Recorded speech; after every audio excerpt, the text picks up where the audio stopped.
In September of 2020, not 2020, of 2015, I wrote a piece called Why I Don't Miss My Mama. And this piece had come from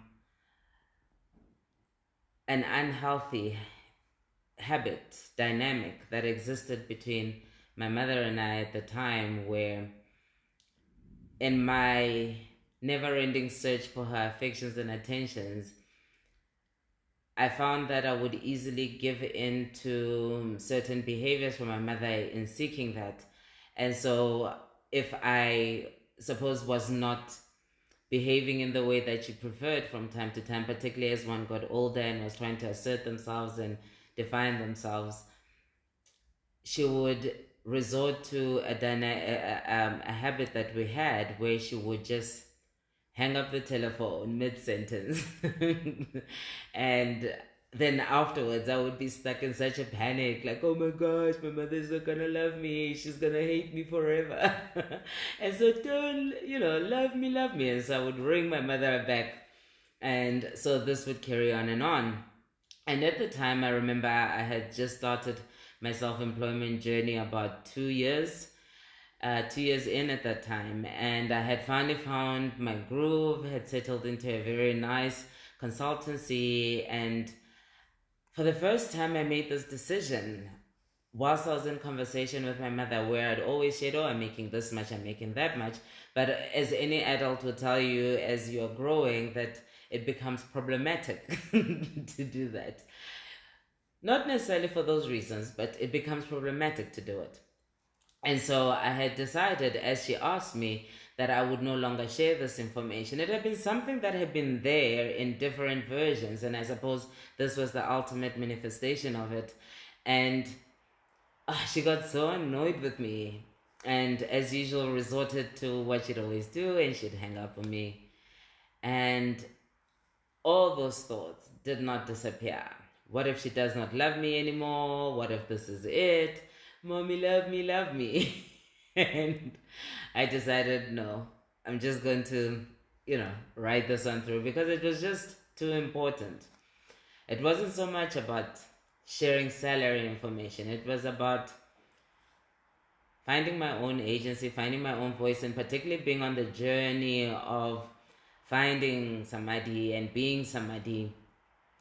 I think I had walked into that energy of being constitutionally opposed, as it were, to anything that was just not true, not authentic, not a true expression of how I feel and who I am at any given time. And so 3 months followed that whole encounter where we did not speak, but I just thought I'm not going to ring her. And so in that time, I wrote the piece Why I Don't Miss My Mama, because a magical, wonderful thing happened. Once I got past the difficult bits of she won't love me, this and that, I'm bad, oh, love me, mama, love me. Nkombela kurandziwa, Once I got over that really uncomfortable bit, I began to think of the fact that my mother there are three girls from my mother, and I thought, gosh, at 28, she had all three of us. At 23, she had two. 21 had one. I imagined who she had been as a young woman, what had been her dreams, what she had wished for, what marriage had been, what it had meant, and what it now in reality had become. All of her wins, all of her losses, just all of her. And as I looked at all of this, and the reason why I did this is because often I believe that when we are called to confront our relationships with our parents, we have such a fatalistic view that any confrontation, because I think we always see it as a very big dramatic thing, that it will just end up in our alienation. And this is not a conversation so much about the buzzwords of toxic parents and all of it. It's just, I understand why I chose my mother, you know. And it can be very difficult to accept that understanding when you chose her precisely because you would seek her affections and attentions, which means that you would not receive them in the ways that you wish to receive affections and attentions, or just plainly just not receiving affections and attentions.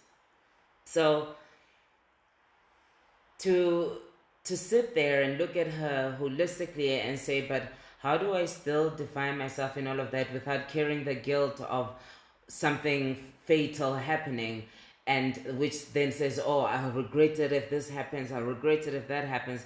And so a lot of times we don't become ourselves with it, in front of our parents or in relation to our parents, or we take time. I had a wonderful conversation with Abahani yesterday, my aunt.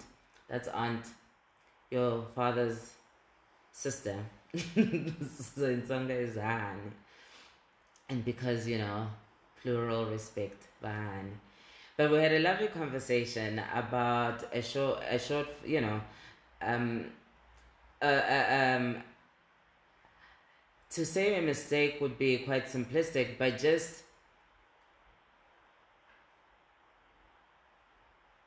an inability to be my most authentic self. Yes. And the events that transpired from that. And in speaking to her, I said, my failure in this whole situation was my inability to timelessly grasp courage because of fear. And so I think that plays in a lot when we are trying to say to our parents, this is who I am. And so I say to myself, if this is truly who I am, this is who I am becoming, I can't allow myself to say, what if my mother dies? What if something happens to my mother? And then not effectively and sufficiently address that which hurts me, and quite frankly is just an obstacle. And also, what is the duty to the people that we love? Because perhaps I may not be able to change a person, but if I can work on myself and improve myself, I can better be able to be around my mother and receive her affections and attentions in the ways that she gives them, if at all. But also, over and above that, is that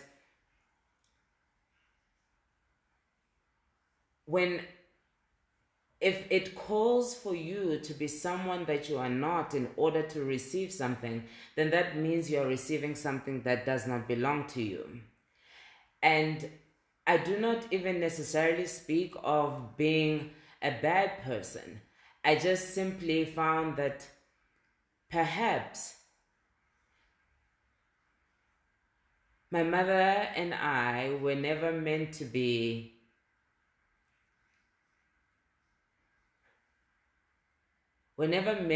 mother and daughter. And it's a very fascinating thing because I chose her precisely for that reason. That when it comes down to it, what would truly test my commitment to myself, to my journey, to being a servant, an effective servant, was always going to come down to how much of my mother's attentions and affections I was always willing to chase. Because to receive those attentions and affections, I would have to be someone else. And so it's so lovely to have come full circle.